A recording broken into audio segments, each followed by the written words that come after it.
Olá, estamos de retorno aqui com vocês para discutirmos a nossa penúltima lição da Escola Bíblica Dominical. Lição número 12, de 19 de setembro de 2021, cujo título fala sobre o reinado de Josias. Estamos encerrando mais um trimestre e o nosso manual de estudos, lições bíblicas, cuja temática versou sobre o plano de Deus para Israel em meio às infidelidades da nação. Falamos durante o transcurso destas lições sobre as correções e sobre os ensinamentos de Deus durante o período da monarquia, o período dos reis de Israel. Nós pertencemos à Igreja Evangélica Assembleia de Deus e somos ligados ao Ministério Missão Europa no Brasil, cujo presidente é o pastor José Antônio de Castro. O líder da nossa igreja local é o pastor Nilson de Souza Teixeira. E o nosso templo situa-se à Rua Porto Alegre, número 86, bairro Santo Agostinho, Volta Redonda, Rio de Janeiro. Fica ali no antigo salão de eventos Requinte Festas. O nosso texto áureo está fundamentado no livro de 2 Reis, capítulo 22, versículo 8. Então disse o sumo sacerdote Ilquias ao escrivão Safã: Achei o livro da lei na casa do Senhor. E Ilquias deu o livro a Safã, e ele o leu. A verdade prática diz que Deus ainda usa homens e mulheres em nossos dias, desde que estejam dispostos a combaterem a cultura da idolatria que insiste em perpetuar através das gerações. E como leitura bíblica em classe, o comentarista evidenciou ainda o capítulo 22 do livro de 2 Reis, a partir do versículo 3. Sucedeu que, no ano 18º do rei Josias, o rei mandou ao escrivão Safã, filho de Azalias, filho de Mesulão, à casa do Senhor, dizendo: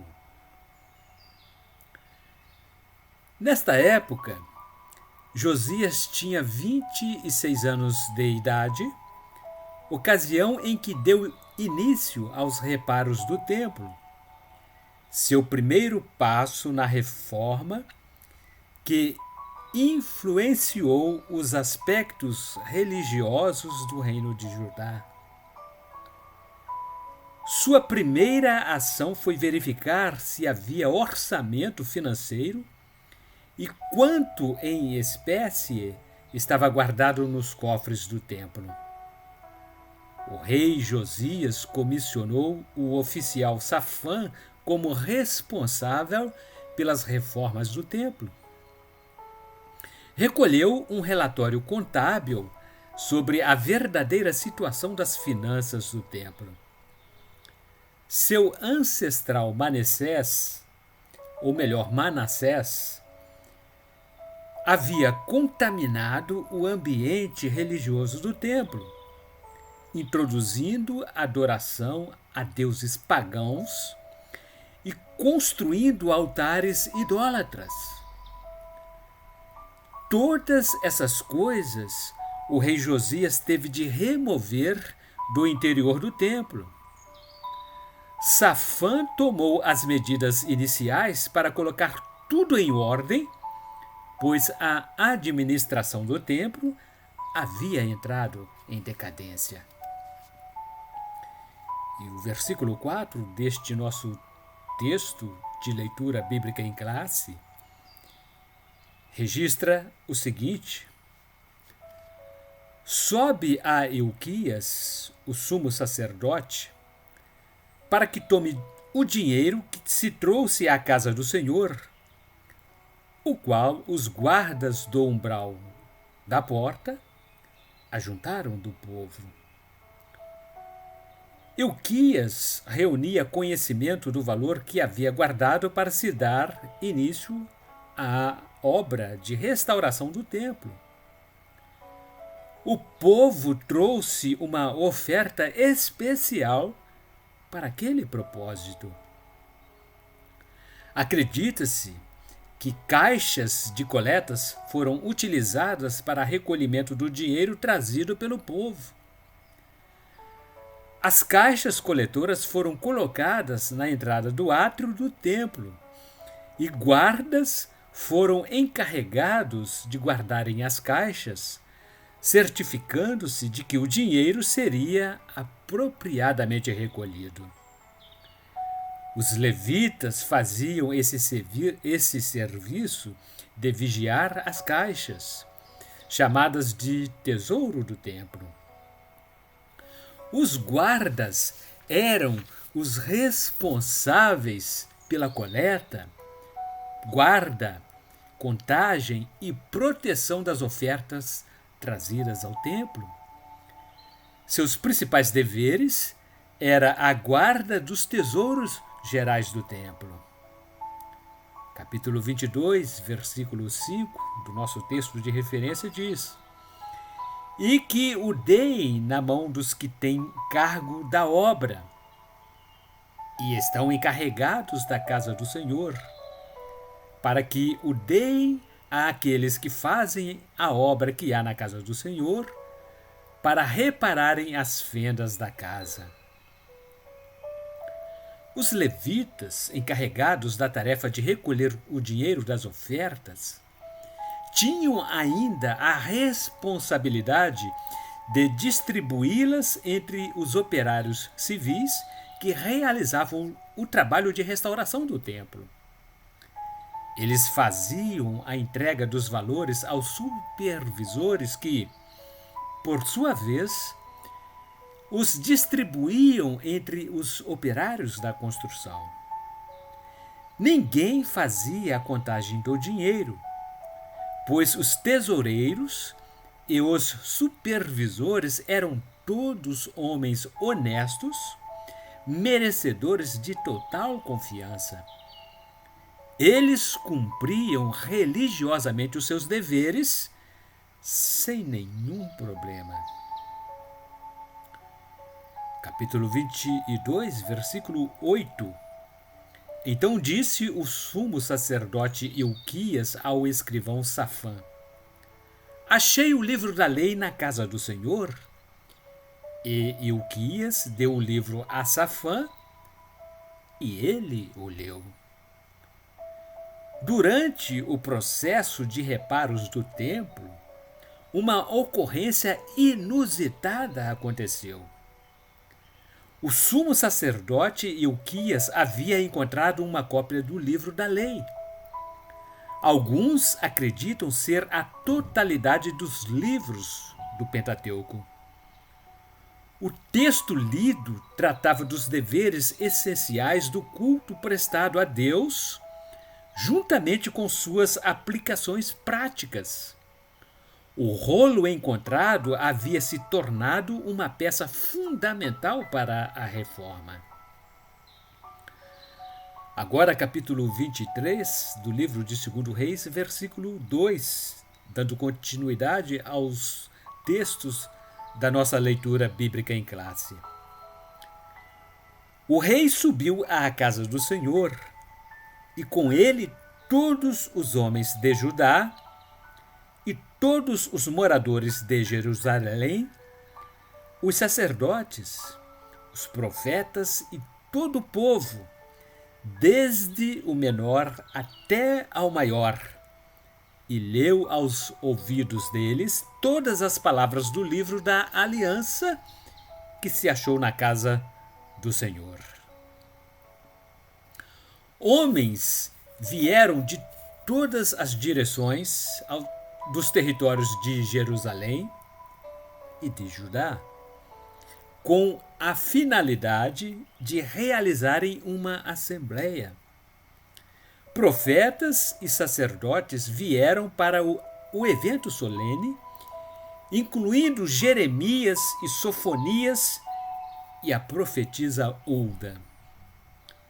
O povo comum reuniu-se com eles para a realização daquela grande assembleia. Leu-se o livro que havia sido encontrado no templo e todo o povo reunido tomou consciência das temíveis profecias que diziam por um fim ao reino de Judá. A leitura do livro da lei convenceria qualquer homem espiritual a pensar numa renovação da aliança mosaica, mediante o urgente estabelecimento de uma nova aliança. Versículo 3, capítulo 23.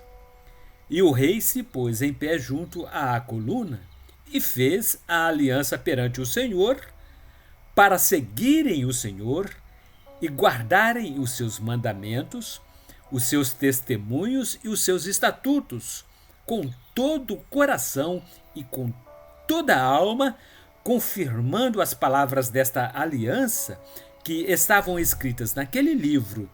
E todo o povo apoiou esta aliança. O rei Josias encontrava-se presente no meio da multidão para estimular o povo a retornar ao cumprimento da lei. Todo o povo de Judá uniu-se nesse novo pacto. Eles seguiram as instruções trazidas pelo rei Josias. O rei deu o exemplo e foi líder entre o povo, o que lhe trouxe bons resultados.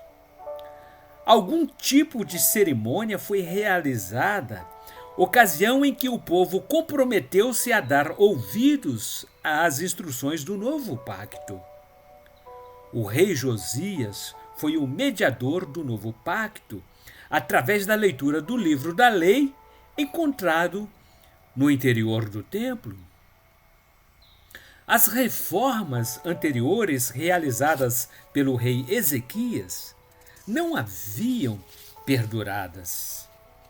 Seu filho Manassés quase anulou todo o bem feito por Ezequias. Em seguida, Amon subiu ao trono de Judá, mas seu governo durou pouco tempo.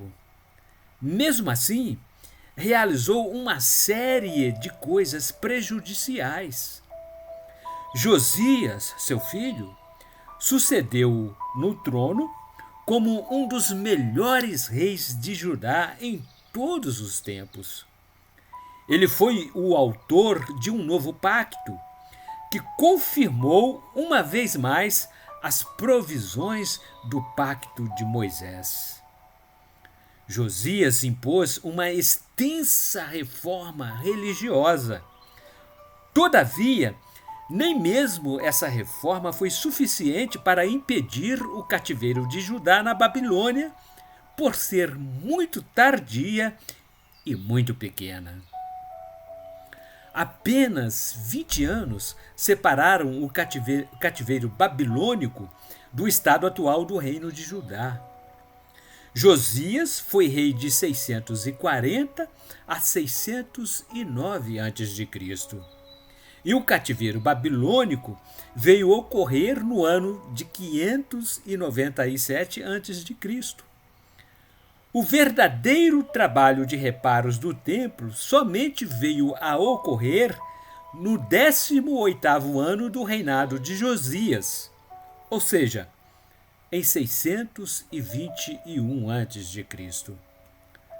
A partir de então, as reformas ocorridas varreram a idolatria do mapa de Judá, iniciando-se no templo e estenderam-se para os lugares altos e nos santuários erigidos aos deuses pagãos.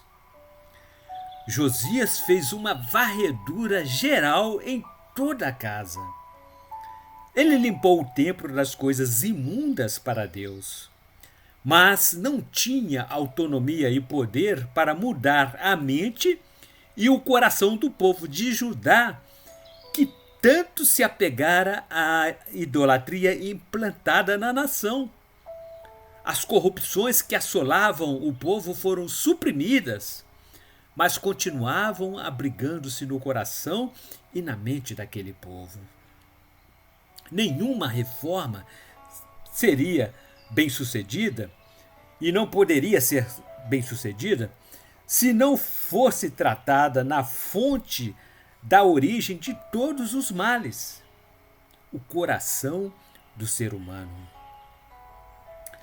Toda e qualquer reforma que depender exclusivamente da supressão, mediante a mão pesada da lei, terá vida longa por muito tempo.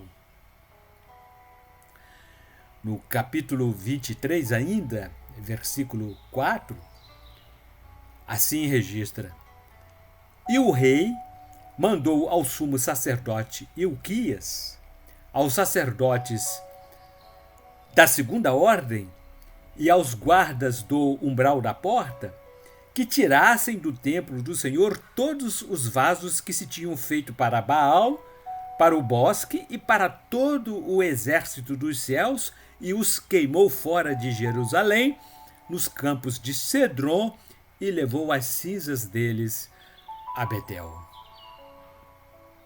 Primeiramente, o rei Josias purificou o templo.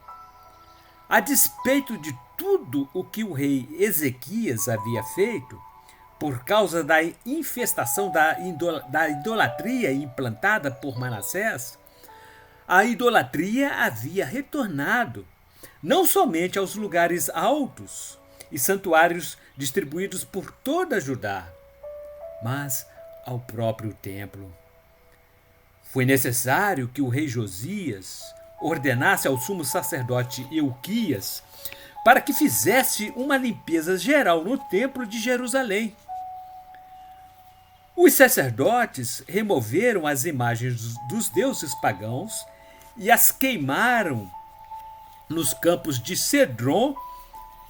Havia uma determinação direta do rei aos sacerdotes do templo para que encabeçassem essa operação de limpeza. Além dos sacerdotes, também os guardas da porta do templo, os levitas e todos os que estavam investidos de autoridade para a defesa do templo, de manter suas entradas e seu pleno funcionamento, também foram convocados para o trabalho de purificação. Dessa forma, deram fim às imagens erigidas ao deus Baal e retiraram os postes ídolos e todas as divindades astrológicas. Todos os vasos e objetos de idolatria, além das imagens, foram todos destruídos. Capítulo 23, versículo 5. Também destituiu os sacerdotes que os reis de Judá estabeleceram para incensarem sobre os altos nas cidades de Judá e ao redor de Jerusalém, como também os que queimavam incenso a Baal, ao sol, à lua e aos planetas e a todo o exército dos céus. Um puro paganismo havia afastado o povo de Judá da verdadeira adoração a Deus. O rei Josias removeu todos esses corruptores da fé e da moral da nação. Havia uma generalizada espécie de idolatria praticada descaradamente no templo de Jerusalém. Praticavam-se cultos idólatras nos santuários locais, especialmente nos lugares altos. Essa prática disseminada violava a aliança mosaica, pois ofereciam sacrifícios a deuses estranhos. Baal era a principal divindade adorada naquela época. Para os povos pagãos que habitavam as regiões limítrofes a Israel, também era comum a adoração ao Deus Sol, que era venerado sob variadas formas em inúmeros santuários locais. Os povos assírios ainda adoravam deuses da idolatria astrológica. Os homens tinham por hábito buscar por divindades exteriores a fim de adorá-las, acreditando que elas teriam poder e controle sobre a vida deles. Por isso, olhavam em direção ao céu e adoravam as estrelas. Capítulo 23, agora versículo 21. O rei deu ordem a todo o povo, dizendo: celebrai a Páscoa do Senhor vosso Deus, como está escrito no livro da aliança. A celebração da Páscoa ao Senhor Deus fez parte da reforma espiritual realizada pelo rei Josias. O livro da lei havia sido achado no interior do templo e servia de padrão para reconduzir o povo à verdadeira adoração. A referência principal que fora tirada do livro dizia sobre o pacto mosaico. A essência da aliança era a própria lei, que fazia exigências aos homens, determinando-lhes a conduta ideal. Uma das observâncias da lei era a celebração da Páscoa, que rememorava o livramento da nação de Israel da escravidão do Egito. A saída do Egito tinha sido um acontecimento histórico e sua comemoração era de fundamental importância para a história da nação de Israel. A saída do Egito possibilitou a fundação da nação de Israel em cumprimento às promessas de Deus feitas a Abraão. A festividade seria anual e uma peregrinação de todos os habitantes até Jerusalém deveria celebrar o acontecimento. Através dessa celebração, o rei Josias despertou a atenção do povo de Judá para que retornasse à fé original dos seus antepassados. Esse foi o clímax da reforma ou das reformas instituídas pelo rei Josias, tanto em Judá quanto em Israel. Capítulo 23, versículo 22. Porque nunca se celebrou tal Páscoa como esta desde os dias dos juízes que julgaram a Israel, nem em todos os dias dos reis de Israel, nem tampouco dos reis de Judá. Desde os tempos dos juízes, os hebreus celebravam a festa da Páscoa e o rei Josias, porém, fez dessa celebração uma ocasião especial, de forma que as práticas de adoração do povo não havia se manifestada havia séculos. Tanto os reis de Judá quanto os reis de Israel não vinham observando de forma devida a celebração da Páscoa, não a emprestando a dignidade apropriada.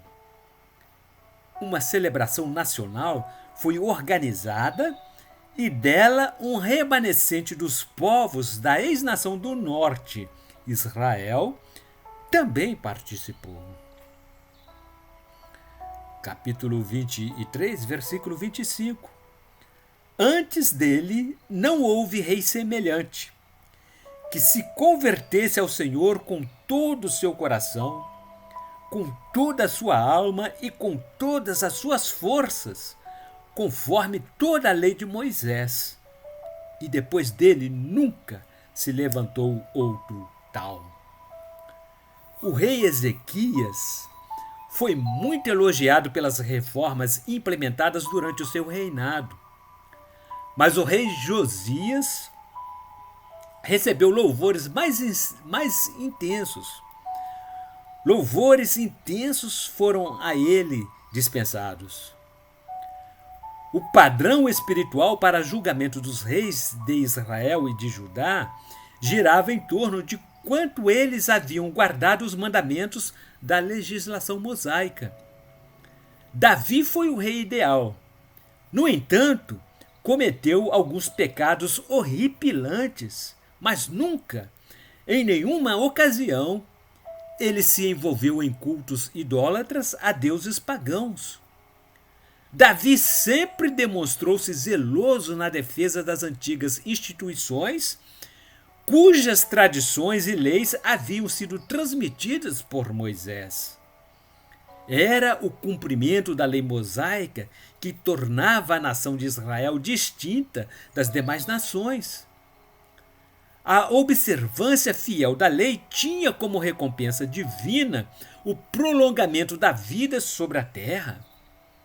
Apesar de Davi ter sido um rei maior que Josias, não lhe foi moralmente superior.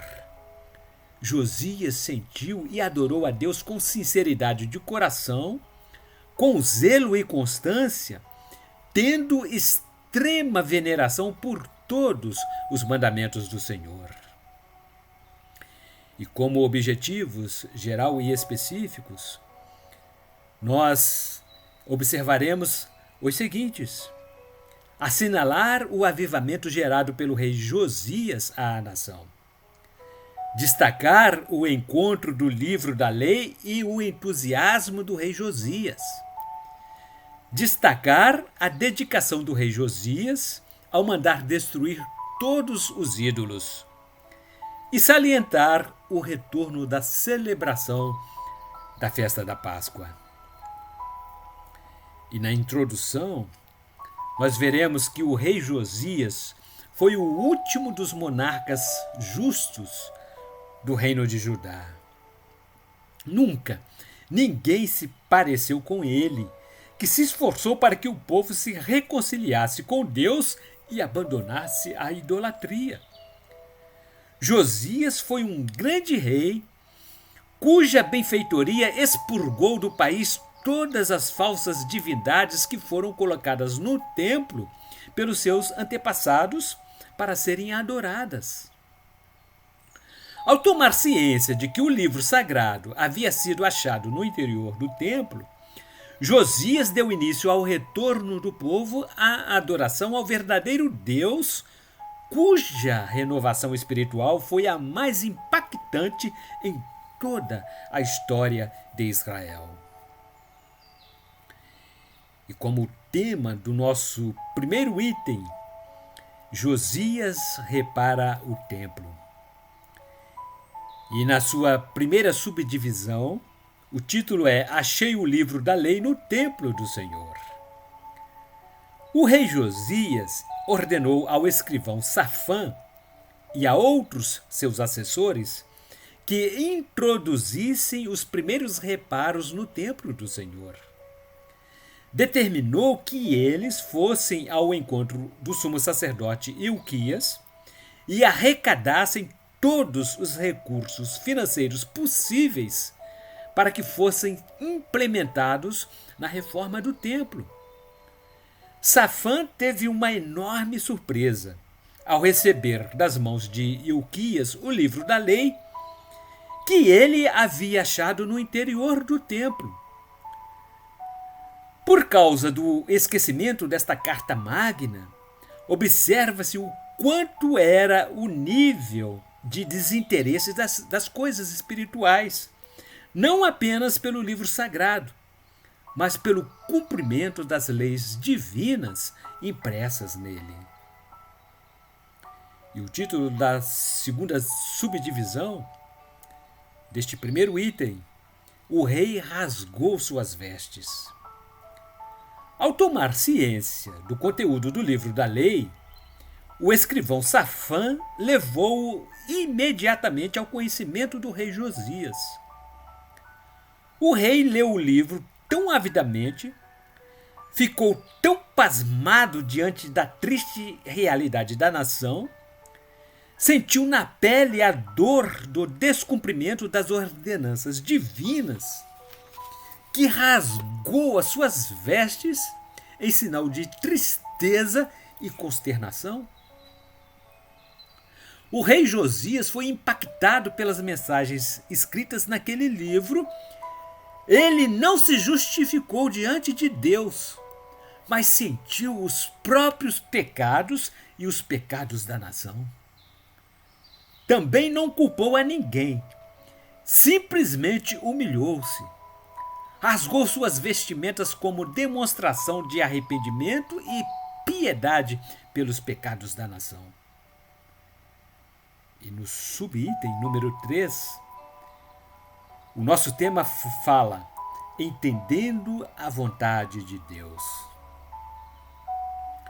Por determinação do rei Josias, o sumo sacerdote Ilquias e seus auxiliares diretos foram consultar a profetisa Hulda, a fim de saberem se os pecados de Judá haviam ultrapassado os limites determinados por Deus. A profetisa Hulda confirmou que a capital Jerusalém seria destruída, mas que, por amor ao rei Josias, esse fato dar-se-ia somente após a morte do rei. Deus deu demonstrações de que havia ouvido as orações de Josias, embora a condenação do reino de Judá estivesse sendo apenas adiada. E no item número 2, o título é A Renovação do Pacto com o Senhor. Primeira subdivisão: a leitura do livro diante do povo. Josias foi um rei zeloso pelas coisas de Deus, primou pela observância dos mandamentos da lei e sabia muito bem que a sua reforma religiosa não seria eficaz se todo o povo não se envolvesse com a renovação da aliança. Com base nisso, ele fez convocação geral às autoridades de Judá e de Jerusalém, envolvendo todo o povo, da classe mais humilde à elite da pirâmide social, para que se reunissem no templo do Senhor e ali prestassem atenção à leitura da lei de Deus. Ao ouvirem a mensagem do livro da lei, todos rasgaram o coração e reataram um novo acordo com o Senhor Deus. O verdadeiro avivamento tem início com a observância dos mandamentos da palavra do Senhor. Quando as Sagradas Escrituras são ouvidas e suas mensagens observadas com fé e seriedade, o coração humano é quebrantado e a vida é logo avivada pela poderosa ação do Espírito Santo. O avivamento que vem pela palavra é duradouro. E na segunda subdivisão do segundo item, o título é Destruição dos Ídolos. Após 8 anos de reinado em Judá, o rei Josias implementou a reforma do templo em Jerusalém. Mandou retirar todos os utensílios que haviam sido separados para a adoração ao deus Baal. determinou que as imundícies oriundas da idolatria fossem expurgadas de todos os lugares altos e dos santuários locais espalhados por todas as cidades de Judá. Só retornou a Jerusalém quando teve certeza de que todo o trabalho de limpeza havia sido terminado. O coração do rei Josias aquecia-se pelo amor que devotava ao Deus de Abraão, tão ultrajado pelos habitantes de sua época. No terceiro item, temos como título a celebração da Páscoa. E na primeira subdivisão deste item, a temática fala da celebração da Páscoa e a restauração do culto e dos ofícios do templo. Somente após 18 anos de reinado que o rei Josias conseguiu que o povo comemorasse novamente a festa da Páscoa. Foi a maior celebração desde os tempos do profeta Samuel. O rei Josias ainda restabeleceu a liturgia do verdadeiro culto a Deus, a função sacerdotal, bem como os diversos ofícios que eram praticados no templo de Jerusalém, tais como sacerdotes, levitas, cantores, guardas do templo, etc. E o título da segunda subdivisão deste terceiro item fala da maior Páscoa da monarquia. A Páscoa era considerada a mais importante e uma das maiores festas judaicas. Nela, eles rememoravam a proteção de Deus aos seus ancestrais e o livramento que tiveram da escravidão do Egito. Era uma festividade que deveria ser religiosamente relembrada, pois fazia o povo manter viva a memória dos milagres ocorridos no passado. Todavia, por causa da multiplicação dos pecados da nação, o povo havia esquecido completamente dos grandes feitos do Senhor Deus e das suas promessas que ainda estavam de pé. O sacerdote Ilquias encontrou o livro da lei no interior do templo e o rei Josias mandou jogar no chão todos os altares que haviam sido erigidos em memória aos deuses pagãos. Aniquilaram os sacerdotes que serviam os cultos abomináveis a Deus e determinou que o povo voltasse a festejar a celebração da Páscoa do Senhor. Foi ele quem realizou o maior festejo pascual de todos os tempos. Nunca houvera uma festa de Páscoa tão fervorosa. E terminando esta lição, poderemos concluir que o rei Josias promoveu uma limpeza religiosa de forma generalizada em Israel. Ele mandou eliminar todos os tipos de cultos idolátricos, todos os deuses pagãos que haviam sido admitidos pelos reis antecessores ao seu reinado, inclusive o grande rei Salomão. Josias foi um grande monarca e por isso simboliza a figura do Messias, a promessa de Deus para Judá. Com a grande reforma espiritual implementada por ele, o paganismo não prevaleceu diante da nação, mas a raiz do tronco de Jessé, como um renovo, voltaria a brotar, conforme descrito no livro do profeta Isaías, capítulo 11, versículos 1 a 4.